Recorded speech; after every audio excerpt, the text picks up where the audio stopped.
บ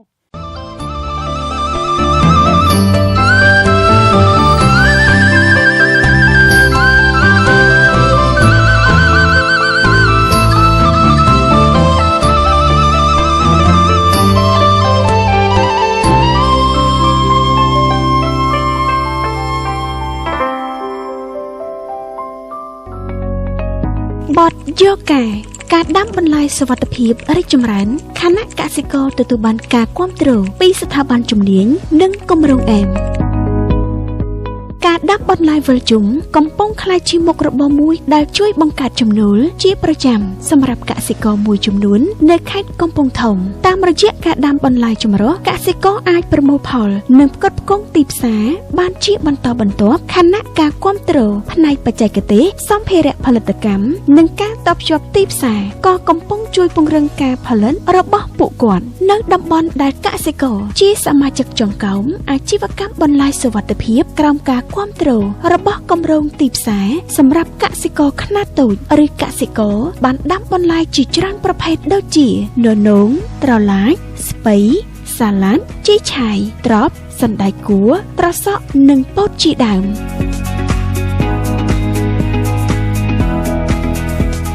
เพื่อนำในที่นี้มีตรอซอโป๊ดขนมขนมเตี้ยสนายนู้มีปลายสลักลายสไปจีกินชายปีกันยันปีเตื้อปีชายดอกเตยยังดำปูดตำนำปูดได้ธรรมดาว่าดูเตยออกปีปูดยังด่าตะสอออกปีตะสอเตยยังด่าสไลกูข้างขนมเตี้ยสนันจะนันเจียงเลยดูในขนมเตี้ยสนันวีบานข้างกลางกับบ้านพาไปนี้ปันยังจำนายเจริญบ่าตะเลือกสู้ครบตะลือสัจบังในใจบ่าขนมน้ำว่ามีจำนายไอเต้ตาดำรุ่ยอ่ะยมเบียมันยมประโมพาบานมา180 กิโลเชียงน้องเตี้ยสนายเบิกจุ่มมาชนะบานมาป้อนเชียง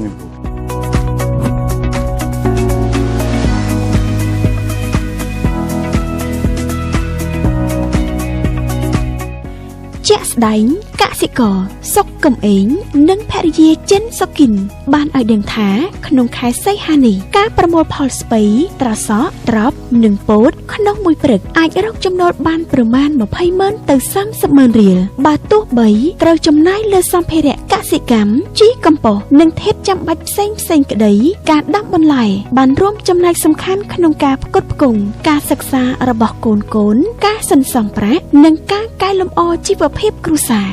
แต่ละเจ้าแสดงถือดำปลายอยากเกมเพลินเปิลไงกี่บ้าน50,000 60,000ไอเลยบุญคายอัดบ้านในพ้องตูตัวใจจีตึกอ่อลิง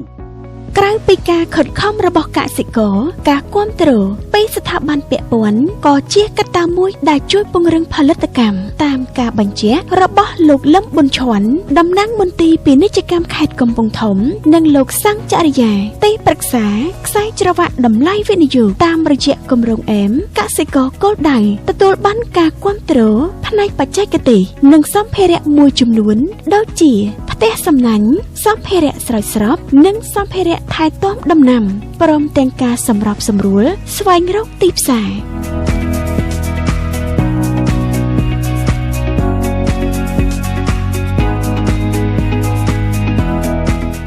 យើងសំខាន់នៅក្នុងគម្រោងតាមយើងនេះគឺយើងមាន3សំខាន់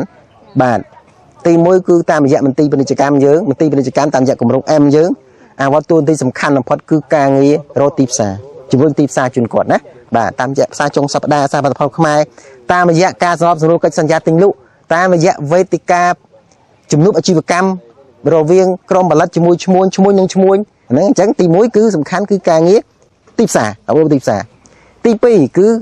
យើងជួយដោះស្រាយគាត់រឿងការសម្របសម្រួលទុនបរិយាអាជីវកម្មហ្នឹងទី2ទុនបរិយាអាជីវកម្មណាគម្រោង M ក៏ជួយសម្របសម្រួលតាក់ទងទៅនឹងទុនជូនគាត់ដែរយើងគ្មានទុនឲ្យតែយើងសម្របសម្រួលតភ្ជាប់ជាមួយនឹងដៃគូផ្សេងបាទជាពិសេសសំខាន់មួយគេបំផុតហ្នឹងគឺធនាគារអាវត្តជនបទនិងកសិកម្មដែលហៅកាត់ថា ARDB ណាតាមរយៈគម្រោង M ហ្នឹងដែរទី3គឺតាក់ទងទៅនឹងការសហការជាមួយនឹងក្រុមហ៊ុនដៃគូបច្ចេកទេសក្នុងការបណ្ដោះបណ្ដាលចំណេះដឹងផ្នែកបច្ចេកទេសរបស់គាត់ជូនគាត់ណា ចឹងផ្នែកយើងខ្លួនឯងយើងមិនចេះកទេសទេណាតែយើងមានក្រុមហ៊ុនដៃគូដែលខ្ញុំថាសហការដើម្បីផ្ដល់ជំរឿនបន្ថែមក្នុងការទទួលបាននៅសេវាបច្ចេកទេសដែលគាត់បណ្ដុះបណ្ដាលក្នុងក្របខ័ណ្ឌគម្រោង M ដែរដៃគូបច្ចេកទេសបាទអញ្ចឹងខ្ញុំសង្ខេបមកមាន3សំខាន់ប៉ុណ្ណឹងជាងគេណាបាទជាមួយគ្នានេះគម្រោង M បានជួយរៀបចំវេទិកា MFP ដើម្បីតភ្ជាប់កសិករអ្នកទិញអ្នកលក់អ្នកផ្ដល់សេវានិងភាគីពាក់ព័ន្ធគោលដៅគឺជួយឲ្យកសិករទទួលបានព័ត៌មានទីផ្សារនិងអាចរៀបចំផលិតកម្មឲ្យកាន់តែឆ្លើយតបនឹងតម្រូវការរបស់អ្នកទិញខ្ញុំបាទឈ្មោះសង្ឃចរិយាទូនទីខ្ញុំជាទីប្រឹក្សាខ្សែច្បាប់តម្លៃនិងវិនិយោគប្រចាំខេត្តកំពង់ធំនិងព្រះវិហាររបស់គម្រោងជំរុញទីផ្សារសម្រាប់កសិកម្មខ្នាតតូចដែលយើងហៅកាត់ថាគម្រោង M ហើយសប្តាហ៍នេះខ្ញុំធ្វើការអនុវត្តផ្ទាល់ជាមួយនឹងមន្ទីរពាណិជ្ជកម្មតែជាស្នាដៃការរបស់ក្រសួងពាណិជ្ជកម្មបាទសូមជម្រាបដែរថានៅក្នុង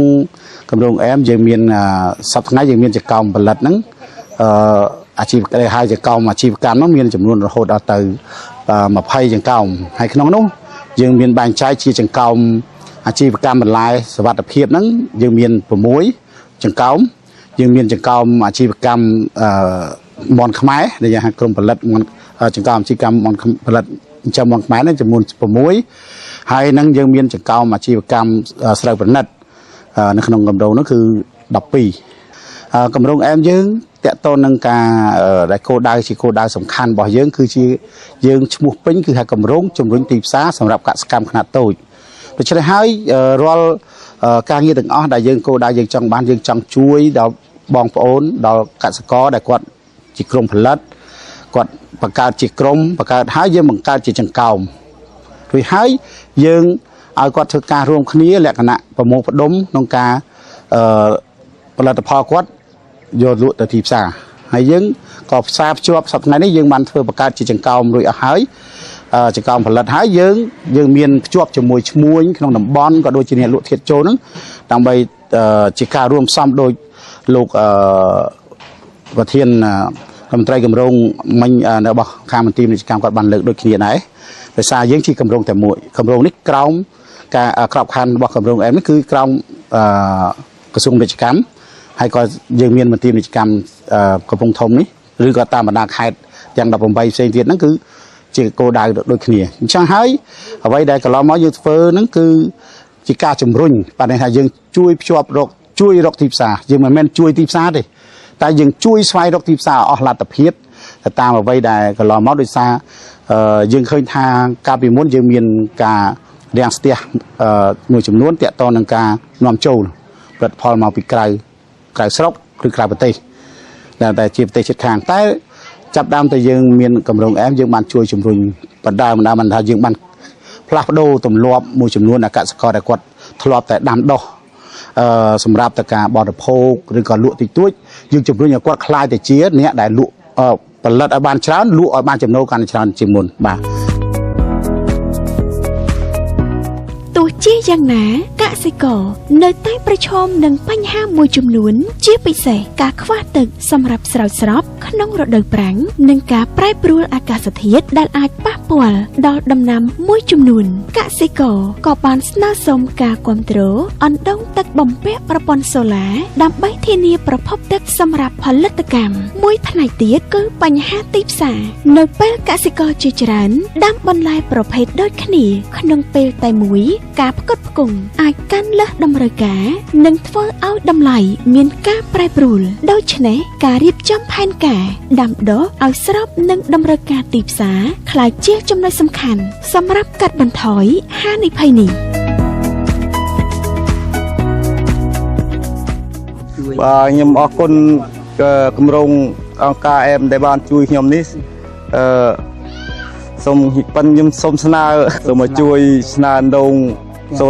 សូឡាមួយមកគាត់ដាក់បូមមកបាក់ខែនេះអត់ទឹកខែប្រាំងអត់ទឹកទេគ្រូ សម្រាប់ទិសដៅបន្តមន្ទីរពាណិជ្ជកម្មនិងគម្រោងអែមនឹងបន្តសហការជាមួយភាគីពាក់ព័ន្ធដើម្បីពង្រឹងចង្កោងផលិតកម្មតភ្ជាប់ទីផ្សារនិងផ្ដល់ការគាំទ្រឲ្យស្របទៅនឹងតម្រូវការជាក់ស្ដែងរបស់កសិករ ផលក្នុងគម្រោងអែមដែលយើងសប្តាហ៍ថ្ងៃនេះខេត្តកំពង់ធំយើងធ្វើ3ប្រភេទទី 1 ពាក់ព័ន្ធកសិករចំនួនទី 2 កសិករដាំបន្លែនិងទី 3 តាក់ទងកសិករផលិតស្រូវហើយយើងមានការគ្រប់គ្រងក្នុងនោះដែរយើងជួយជំរុញនោះដូចខាងបន្លែអញ្ចឹងដូចយើងមានមូលនិធិនៅក្នុងគម្រោងហ្នឹងគឺមូលនិធិយើងមាន2ទី 1 មូលនិធិមួយគឺមូលនិធិអភិវឌ្ឍតាមវិស័យដែលយើងគ្រប់គ្រងទៅលើផ្នែកជាសំណង់ដូចជាផ្សារសហគមន៍ដូចជាកន្លែងប្រមូលផ្ដុំដូចជាកន្លែងលាងបន្លែឬក៏កន្លែងប្រមូលផ្ដុំផ្សេងហើយហ្នឹងពាក់ព័ន្ធមួយចំនួនទៀតហេដ្ឋារចនាសម្ព័ន្ធមួយទៀតគឺផ្នែកទឹកអញ្ចឹងឬផ្នែកទឹកយើងសំដៅទៅលើប្រព័ន្ធស្រោចស្រពអញ្ចឹងប្រព័ន្ធស្រោចស្រពយើងមានតាំងពីគេហៅថាសូឡាបូមទឹកឬក៏យើងមានសូឡាបូមពីស្រះសហគមន៍តែមានស្រះរួមដើម្បីគាត់ប្រើប្រាស់រួមគ្នាសប្តាហ៍ថ្ងៃអែមយើងនៅបន្តបានន័យថានៅពេលដែលយើងបានបង្កើតឲ្យគាត់មានជាបណ្ដុំបានថាជាក្រុមផលិតជាចង្កោមផលិតឬក៏យើងហៅចង្កោមអាជីវកម្មហើយយើងចាប់ផ្ដើមពង្រឹងសមត្ថភាពគាត់ទី 1 យើងចុះយើងមានដៃគូបច្ចេកទេសនៅតែមានដដែលទី 2 យើងមានមូលនិធិមួយចំនួនដើម្បីគ្រប់គ្រងដល់កសិករណាដែលគាត់មានគេហៅមាននវានុវត្តន៍នៅក្នុងខ្លួនបានថាគាត់ចូលមានរបបឃើញថ្មីបន្ថែមពីលើហ្នឹងទី 3 យើងមានក្រុមការងារតែងតែចុះមានកិច្ចប្រជុំជាប្រចាំយើងមានក្រុមមានតំណាងក្រុមមានសមាជិកអីហ្នឹងយើងប្រជុំជាប្រចាំហើយយើងបង្កើតជាកិច្ចសន្យាទិញលក់រវាងចង្កោមឬក៏ក្រុមផលិតហ្នឹងជាមួយនឹងឈ្មួញក្នុងតំបន់ក្តី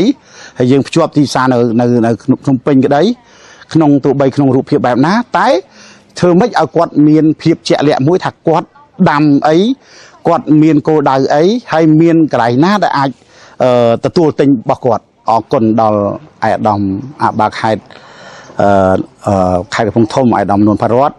ក៏ដូចជារដ្ឋបាលសាលាខេត្តកំពង់ធំដែលគាត់បានអនុញ្ញាតសប្តាហ៍ថ្ងៃនេះអែមយើងមានផ្សារមួយដែលដើរកំណើតគេហៅផ្សារចុងសប្តាហ៍ហើយសប្តាហ៍ថ្ងៃនេះគាត់យើងបានប្រែឈ្មោះទៅជាផ្សារផលិតផលខ្មែរឲ្យបានទូលំទូលាយដោយសារយើងមានផលិតផលជាច្រើនដែលត្រូវដាក់លក់ក្នុងនាមនេះ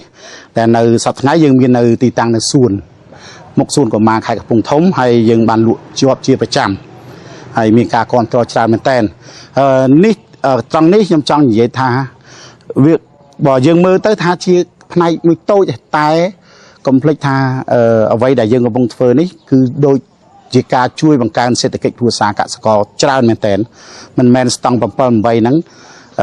គាត់លក់របស់គាត់ទេគឺគាត់បានជួយប្រម៉ែប្រមូលកសិករជុំវិញកសិករខ្លះគាត់មិនពិបាកមកលក់ដល់ខេត្ត1គីឡូ 4-5 គីឡូ 4-10 គីឡូទេគឺគាត់បាទប្រមូលលក់ឲ្យបងប្អូនដែលគាត់អ្នកតំណាងបាទមកលក់នៅនឹងទាំងអស់ហើយនេះជាអ្វីដែលថ្នាក់ដឹកនាំបានជួយហើយក៏ដូចខាងយើងទាំងអស់គ្នាចង់ឃើញពួកគាត់បានចំណូលបន្ថែម